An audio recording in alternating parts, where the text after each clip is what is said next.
What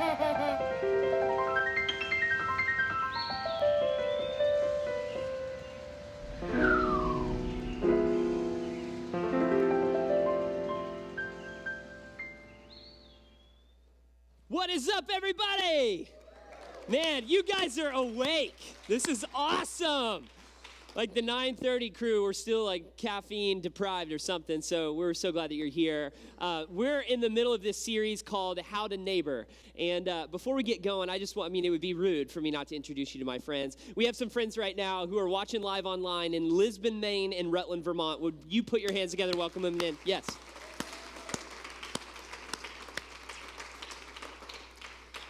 So let's talk about neighbors, all right? Like, I don't know, like, what was your attitude towards your neighbors as a kid? Like, what was your family's attitude towards your neighbors as a kid? Chances are your attitude towards your neighbors was really influenced by your family's attitude towards your neighbors. Like, some of you lived in buildings and cities, and you lived in a building that was attached to like multiple different families, and so you heard neighbors above you like stomping above you, and they were always just this interruption or this inconvenience. Like, some of you, because I know your stories, some of you, your family were so passionate about not having neighbors, they literally moved out into the country and moved you schools so that you would have none. And they planted trees so that you would see none of them.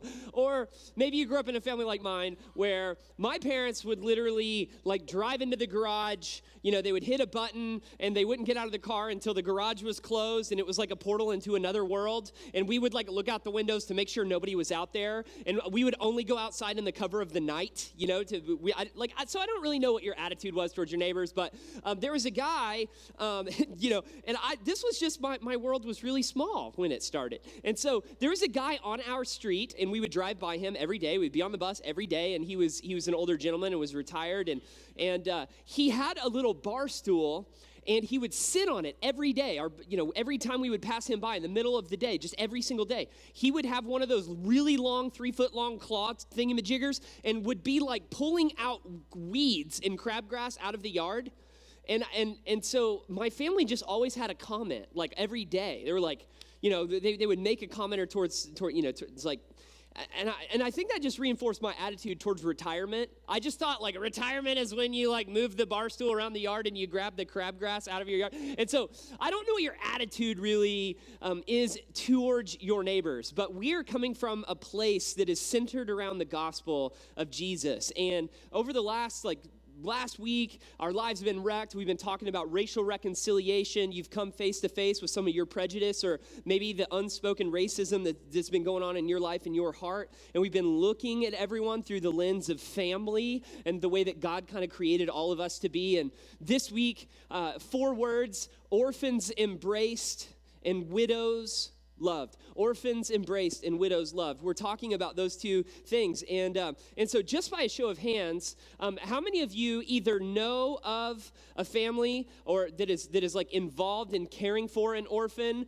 or you know a widow or widower? Just a show of hands, all right? I just want to see who we're talking to today. Okay, that's like virtually all of us. And so if you have your Bibles and you're like, I don't have a Bible, Josh, it's like the year 2019, pull out your phones, download the YouVersion Bible app. It is the best app there is out there. And maybe you grew up and your attitude towards the Bible was like, there's nothing in there that's relevant or it's helpful. Like, why on earth would I ever read such a thing? Well, you would read such a thing because it is transformative. Like, I've read a lot of stuff. I have a degree in English, and I've read probably more than you. All right, I'm just saying. And listen, I've read so much stuff. And none of it has changed my life like this has, okay? And so we're going to be following this one thing that the brother of Jesus had to say about how to love our neighbors. And we're starting from this frame point, and this is going to frame up the whole talk. It's like God had a plan. He said, this is what it looks like to follow Jesus. Love God with all your heart, with all your mind, and with all your soul, and love your neighbor as yourself. Ouch. You mean we do a pretty good job loving ourselves, don't we? I mean, we take care of ourselves. We clip our, toenails and fingernails, and some of you guys out there even get mani-pedis, and those, I don't know how that even started, but if you're one of those guys, you're still welcome here. I don't know why, but you're still welcome here. But loving God and loving people, for some of you, this was why you never bought in. For some of you, this is why you were like, nah, thanks, but no thanks. For some of you, this is kind of like, why would I go to a building and sit around with a bunch of people who are just going to fake it for a little bit and then go out into the world and nothing's going to change? Like, why would I ever want to do that? Good question. I asked the same thing, which is why I held out until the bottom of the 9th inning in my high school life and didn't decide to follow Jesus until I was 18 years old, because I came face to face with a family who was completely transformed by grace. They weren't like a we're better than you are kind of a family. They weren't like a family that put on costumes for an hour a week. They were like, listen, this is who we are. We're pretty messed up, but like Jesus showed up in our story and he just kind of changed everything. He changed what we pursued. He changed who we loved. He changed how we loved. He just kind of changed everything. And I don't know like what your relationship is like with your family. But Jesus had a family, and like, you know, growing up in a family with Jesus, like that'd be pretty hard to be a sibling to Jesus, wouldn't it? I mean, think about it. Those of you who've ever had like your parents say, why can't you be more like your brother or your sister? Like, can you imagine being in a house with Jesus like your whole life?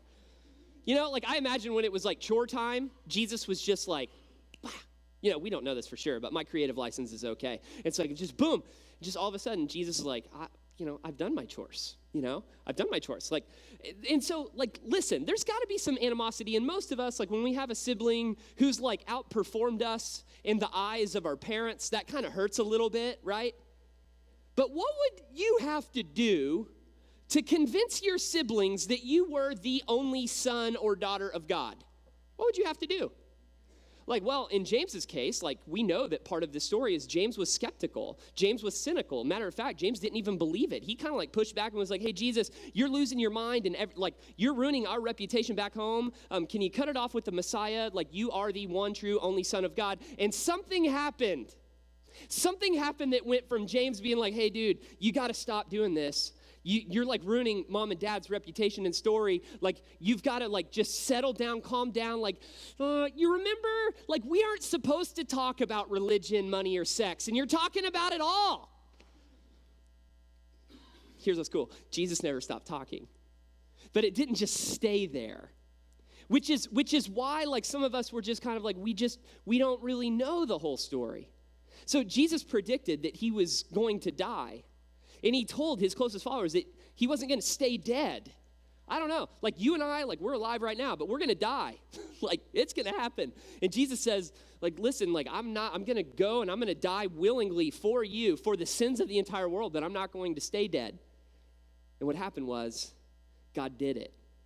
And I don't know, like maybe if you predict your death and you predict your resurrection, and then you show up and you eat fish together on the beach and you're hanging out for 40 days and you're talking about the kingdom, and now all of a sudden we can eat bacon. Everybody is kind of like, Jesus, I'm with you.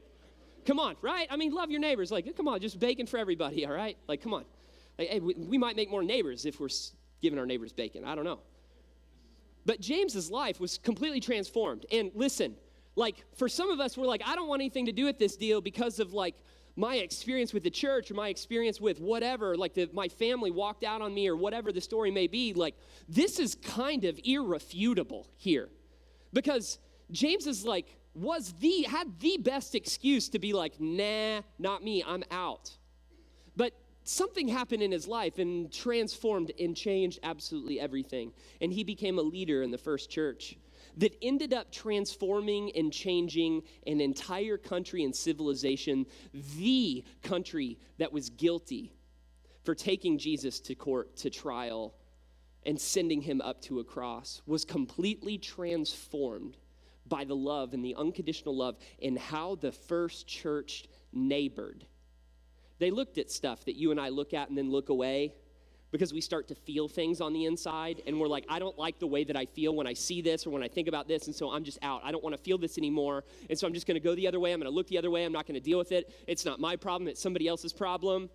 And James led a movement of Jesus followers in Rome that any time a problem arose, the church stood up, and the church moved close.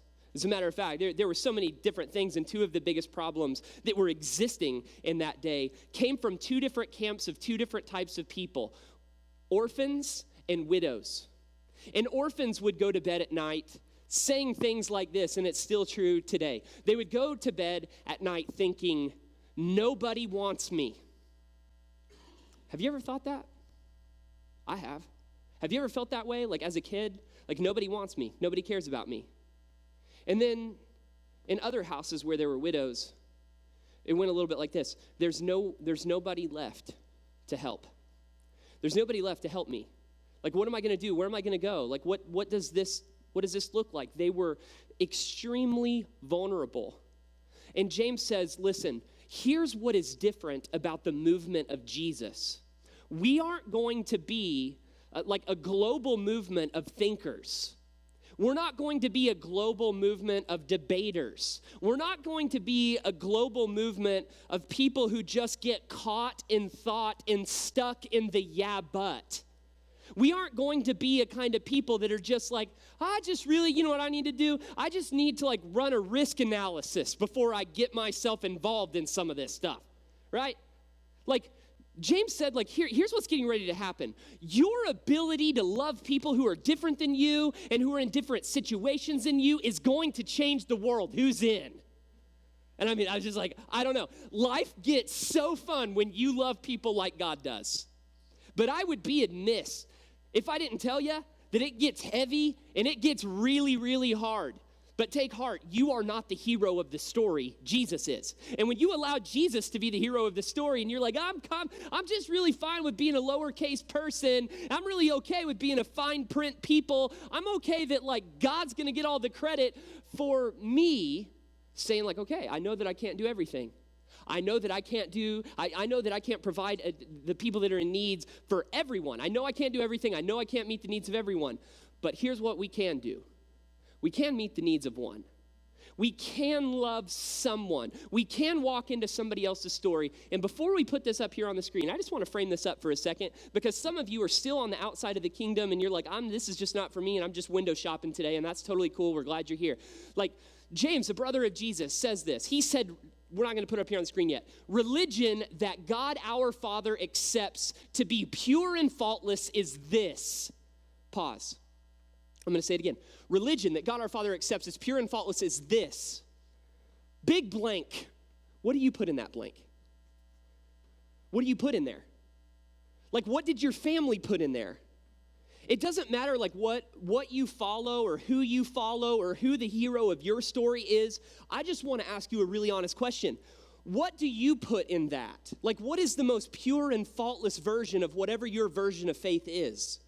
What is that? James chapter 1, verse 27, and he's like going through this dialogue of like, we're not going to be a caught up in thought kind of people. We're going to move. We're going to know what we're supposed to do. Our faith in motion is going to launch a movement, and that's what's going to happen. And James says religion that God our Father accepts as pure and faultless is this, James 1:27, is to look after orphans and widows in their distress and to keep oneself from being polluted by the world. Man. That's beautiful. And man, the first time I read this, did I have excuses? The first time I read this was like, yep, I know some orphans and I know some widows. But I know so many of them that I think that I get an exempt. I get an exemption from having to do anything because I know so much. Like, I know so many, and I know the needs are, like, outnumber me, and I don't really know what exactly I'm supposed to do. And here's why I wanted nothing to do with Jesus. Because here's what James didn't say. James did not say, religion that God our Father accepts as pure and faultless is this, for you just to pull yourself out of the way of all of the pollution of the world, and you just kind of, like, build up shop and just hang out and avoid everybody. Do nothing. Like, no heavy metal music, nothing at all. Like, I remember riding in my dad's, like, 1977, like, Big Bird, yellow Jeep Wrangler. And, like, we would, like, roll into church, and he didn't even want to be there. And, like, we had to go to this, like, church where, like, we wouldn't listen to, like, Journey, Aerosmith, Van Halen, whatever on the way. And it was, like, one day a week, like, all of these people just kind of, they pulled themselves out of the world. And we're like, if we get caught looking like all of them, if we get caught doing the stuff that we're doing, maybe God's up in heaven and he's going to be mad about that. And so there were 6 days a week where we were living on more than a feeling. You know what I'm saying? Like, we had so much contradiction in our family story where I was only getting the half of it. And like the half that I got, there was nothing that inspired or motivated me about that. And maybe for some of you, it's like your version of religion is like, don't do stuff.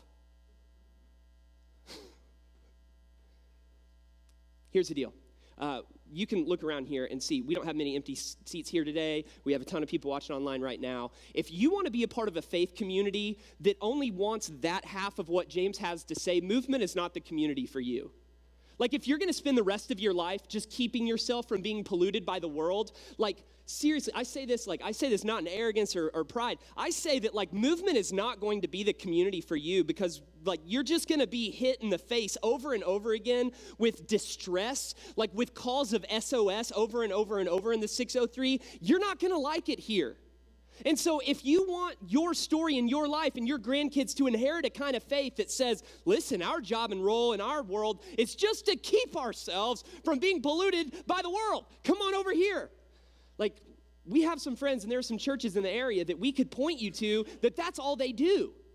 And they've got plenty of parking spaces and plenty of seats in all of their churches, and they're completely content and fine, not doing anything, getting caught in thought, and they are stuck in the yeah, but. If that's the story you want to live, then go for it. But that is not the story that we are going to live in this community. Like, I just don't know if you can have the love of God in you and do nothing about the distress of the people around you. I don't know. Like, I don't know how you do that. You die a slow death.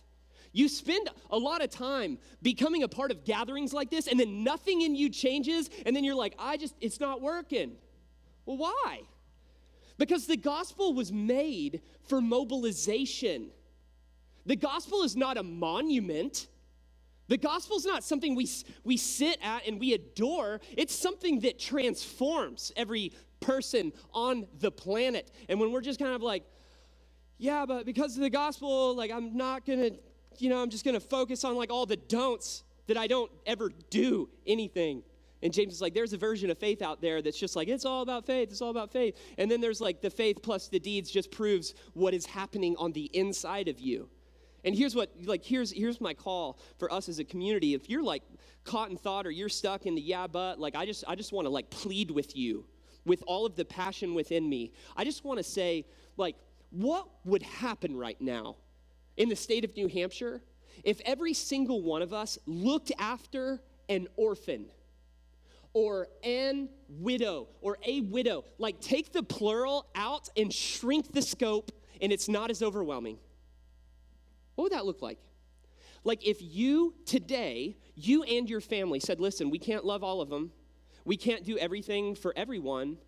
But what if we begin to pray over the next 7 days, God, put an orphan in my path or a widow in my path, and give me an awareness and a passion to let my faith move out in action to transform the world around me. What could happen here?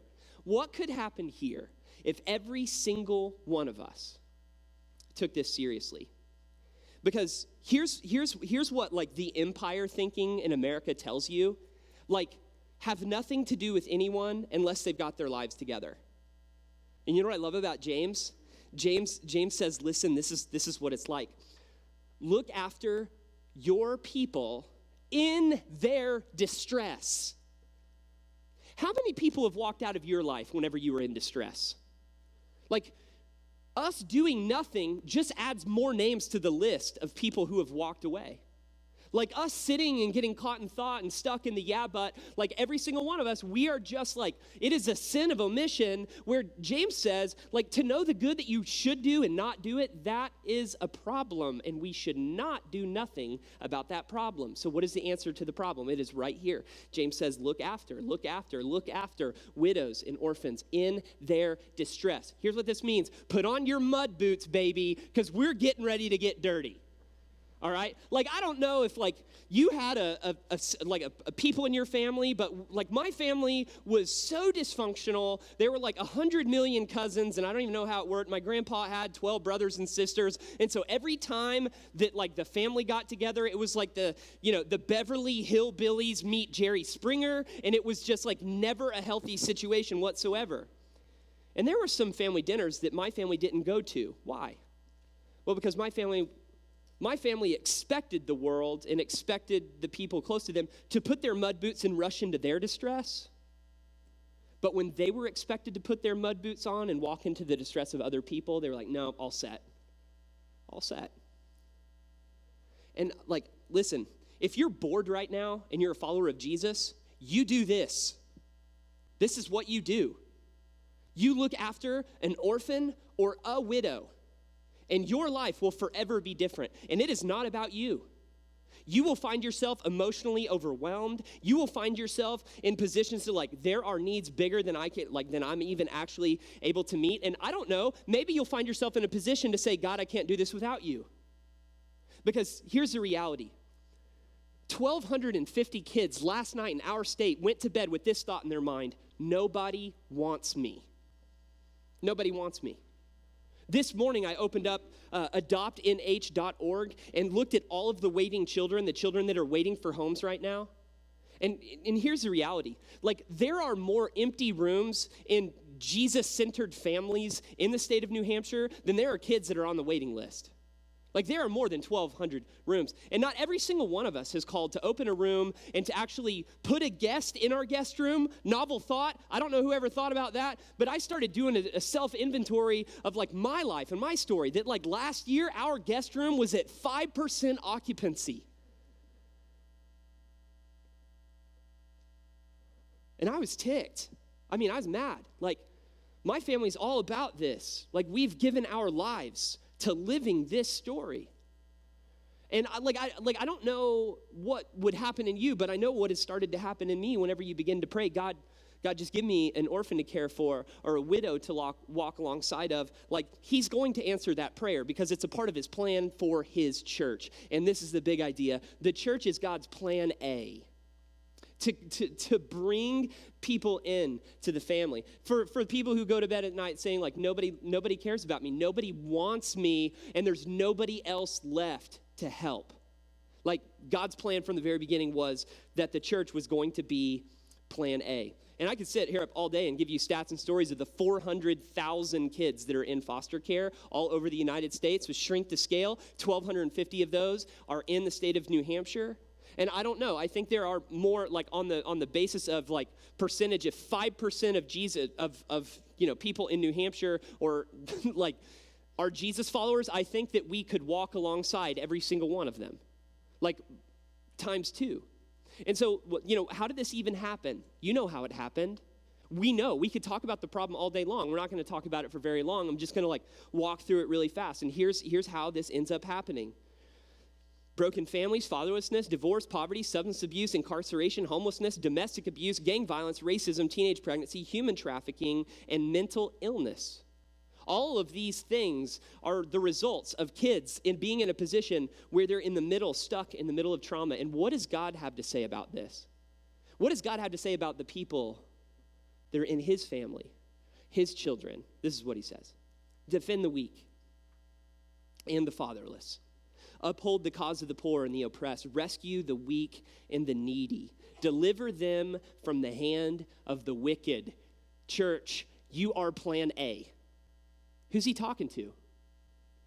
It's not me. Is he talking to me? What would happen? What would happen in your life if you read this for you? I will defend the weak. I will defend the fatherless. I will uphold the cause of the poor and the oppressed. I will rescue the weak and the needy and deliver them from the hand of the wicked. You got to understand, God cares about people more than we could ever imagine. While we are stuck, on us, caught in thought, and building a case for all of our yeah buts, God's busy revealing his heart to the world through his church. And this is who God is: a father to the fatherless, a defender of widows, is God in his holy dwelling. God sets the lonely in families. If you're lonely, we're going to talk about that here in a couple of weeks, and we're going to drill down on that. What if God had your home and your family in mind for you to widen your circle? like for an orphan or a widow. Like, it doesn't matter where you're at and what season of life that you're in. Like, some of you, like, are struggling with, like, man, my kids are grown and I don't know what I'm supposed to do in this season of my life. Like, I think maybe God made some of you to be exceptional parents. And what if God had in mind for our rooms to be at full occupancy? Like, what if that was his plan from the very beginning? And, I say this to say with some caution, not every single person here and not every single person watching online is called to foster or called to adopt. May not be, many are, but the most of us are not. Like right now, there is a 16-year-old girl on the adoptnh.org website right now, which means in 2 years, she is going to age out of the system. And unless she has a forever family, then every single holiday, she will have nowhere to go. Like, some of you are really good and really skilled with teenagers. Some of you have walked through some fires and you came out not scorched. Some of you have survived a lot of things in your life. And why? Like, what about all of the trauma from your childhood that you have navigated through and gotten through? Like, what if God, allowed you to go through that because later on in life, he was going to repurpose it and do something remarkable through you? Like, I don't really know what this exactly looks like, but it all starts and is sustained by Jesus. Ephesians 1:5 in the New Living Translation said this: God decided in advance to adopt us into his own family by bringing us to himself through Jesus Christ. This is what he wanted to do, and it gave him great pleasure. Man, the dad who looks at you and sees nothing but pleasure. Like, this isn't motivated by guilt or shame or by the extra square footage in your house at all. But what would happen in our lives if we walked alongside people who said yes to this? What would happen if we began to actually transform the number and the story? Like, there are two promises here. It's not going to be easy, no matter what your story is and where this hinge point takes you. Like, when you begin to walk with an orphan or you begin to live life with a widow in your circle, it's not going to be easy, but they are going to be worth it. I don't know what your story is or where you're at regularly right now. Like, everyone can't do everything, but everyone can and should do something if you're a follower of Jesus, and even if you are not a follower of Jesus. What this could look like is over the next 7 days, you pray like crazy and ask God to show you. Ask God to show you what to do. God, show me who I can walk alongside of, and give me the courage to just say yes and just to do it right now. For some of you, it actually might look like going through DCYF's training to be a person that does respite care for people that actually say yes to fostering. What respite care looks like foster parents can call DCYF and say, hey, we haven't been able to do laundry in 2 weeks because we have a situation here and we just need a little bit of help. People who are trained that go through respite actually will come over for an hour or 2 hours or whatever and get reimbursed for their fuel or mileage and literally get to walk alongside life with this family who has said yes. And this looks like a ton of different stuff. For some of you, it might look like you walking alongside a widow and saying hey, listen, I've got a car, and if you have an appointment or you have a need and you need somebody to transport you, we're going to be able to do that. For some of you, you've given generously towards families who've said yes to adopt, so much so that in the course of 6 weeks, we raised tons of money for one of our families to bring home a child who has special needs from another country. And what's going to look like now is to make sure that when they come back with that baby, that their needs are immediately met before they even know that they are met. For some of us, it's going to look like some of you know a caseworker or a social worker, and coming around them with their extremely high workload and caseload, you coming around them with emotional and physical support. For some of us, it looks like buying diapers or car seats or dresses. For some of us, it looks like buddying up with a family who has said yes to adoption or fostering. And it literally looks like you and your family making a meal in your kitchen once a month, and as a family delivering it to that family in need and saying, we got you. For some of us, it looks like walking through life with a single parent that their life is filled with a ton of unpredictability. For some of you, it might be you taking the role of a consistent leader in the life of a child, in the life of a teenager here at Movement, and walking through life with them. I don't know what it would really look like, but what if the script could actually be flipped? What if instead of a world full of children who are waiting, what if it could look like, because of your courage and your love for Jesus, what if it looked like the church was ready and waiting for any kid who had a need? Like, what could actually happen? I think right now, I think we would see a transformed New England, and people would say, well, why are these people doing this? And why was James so passionate about, this religion that God our Father accepts as pure and faultless as this, to look after widows and orphans in their distress? Why was he so passionate about those two groups? Because if you know anything about those two groups, they're the most vulnerable, and there's no way they could ever pay you back. There's no way they could ever show up and be like, hey, listen, I inherited a ton of money, and here I am, and I want to pay you back for all the good that you've done in my life. That just doesn't happen. This word religion, some of you were like, I'm done with that. And that's okay. Listen, because I spent a lot of time on this word all week, and the word religion is literally translated as the same root word for worship in the Greek, which is what James wrote this in, okay? And so when you read James 1:27, replace the word religion for worship, and you'll see it completely differently. Worship that God our Father accepts as pure and faultless as this, to look after widows and orphans in their distress. We've got a couple opportunities coming up here. DCYF actually called up our Love 603 coalition team and said, hey, our foster parents are really tired, and we want to do a date night, and we need your help because you're an organization that background checks everybody who works with kids, and we trust you. And so in November, we're going to have an opportunity where tons of foster families are signing up right now to bring their kids here for us to throw them a party and love the kids while the parents go out and actually have an uninterrupted meal together. And that's just one thing. We're getting asked a bunch of different things. For some of you, it's looking like this year you're going to do Christmas differently. So rather than racking up credit card debt to buy stuff that we don't even really want or need, for some of us, it means we're going to make sure that families that are in crisis, that are walking with kids who are fostered or adopted, that we're literally going to reallocate our entire focus and emphasis. We're going to do Christmas different, and we are going to step up to the plate and meet needs. I don't even know what that actually looks like.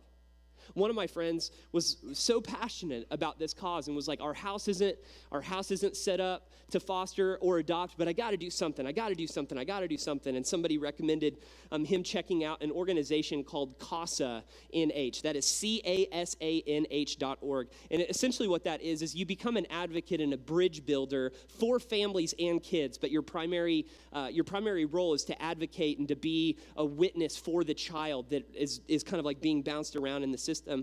And so my buddy works at a big place, and they have a pretty loose dress code. And so I've been there before in their cafeteria, and people are walking around in shorts and flip-flops. And I saw one guy with a swimsuit and a snorkel one day, and I was like, this is awesome. And so all of a sudden, on these days, there are certain days when he'll show up to work, and he's dressed to the nines, three-piece suit on and tie, and people come up to him and who died?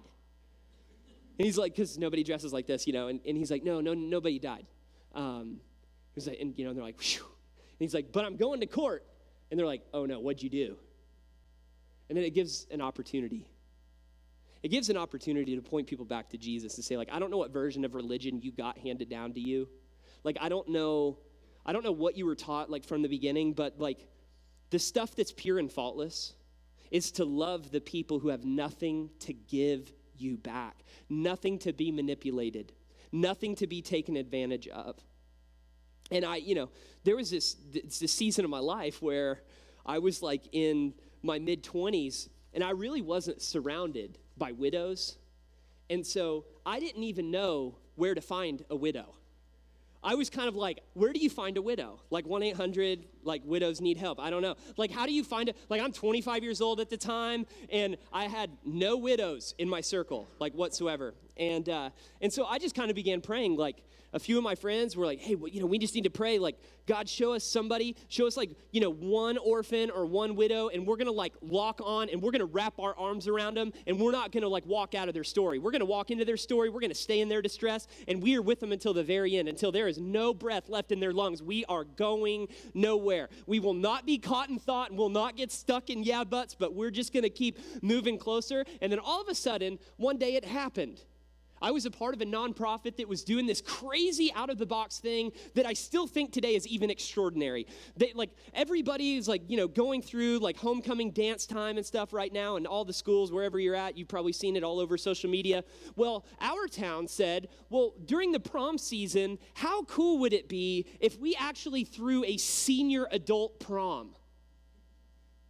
And I was like, yes! I mean, I come from, I love dances, I love all that stuff, and if you're a churchy person, you won't like me at all, and so I was like, did senior adult prom, this is awesome! And a couple of my friends were like, this is it. This is the thing. This is the opportunity. And I was like, what do you mean? Well, there's going to be lots of widows there. And I was like, that's going to be really weird for us to just show up to this dance and ask widows to dance. How's this going to work? And so they contacted the organizers and were like, hey, yeah, we do have some widows in our organization. And we were just sitting around here talking the other day. We were it was a Thursday afternoon, and we were sitting in our office talking, not a faith-based nonprofit whatsoever. And they said, we were thinking, wouldn't it be cool if we could find a bunch of people to chaperone widows? And all of a sudden, you guys call. And I was like, listen, I'm not who you expected, all right?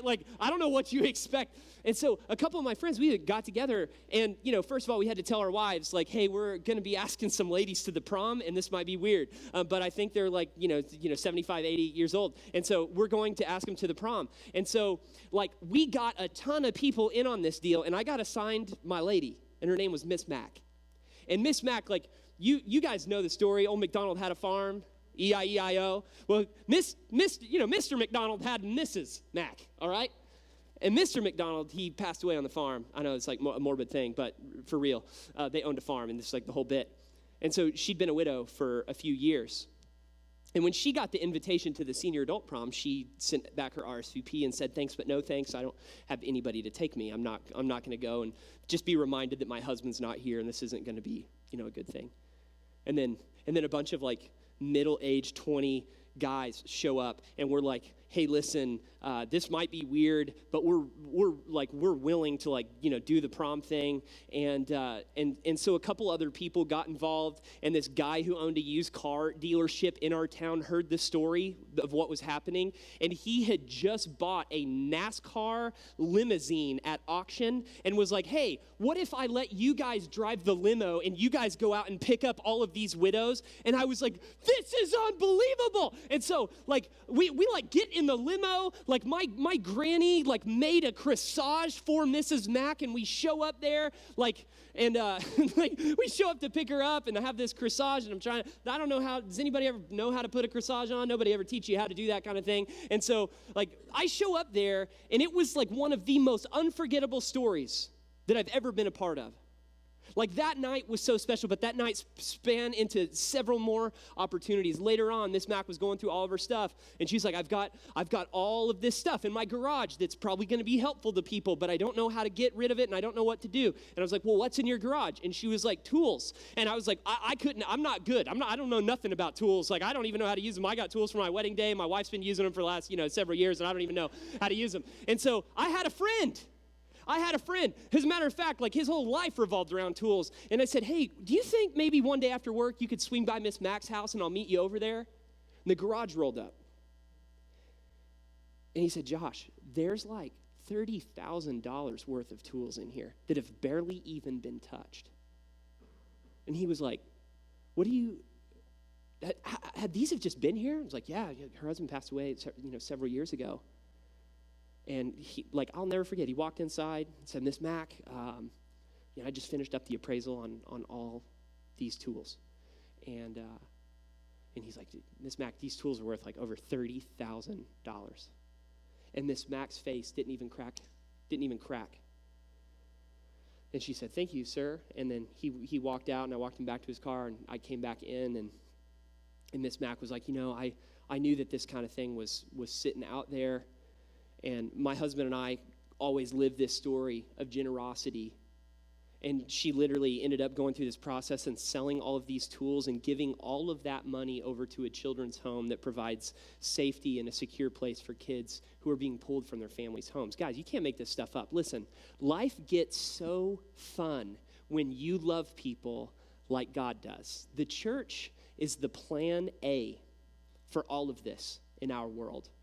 Let us not be a people who get stuck in the yeah buts or caught up in thought. But we began to pray like, man, God, just put like one orphan in my path or one widow or widower, and I'm going to love them the way that you love me.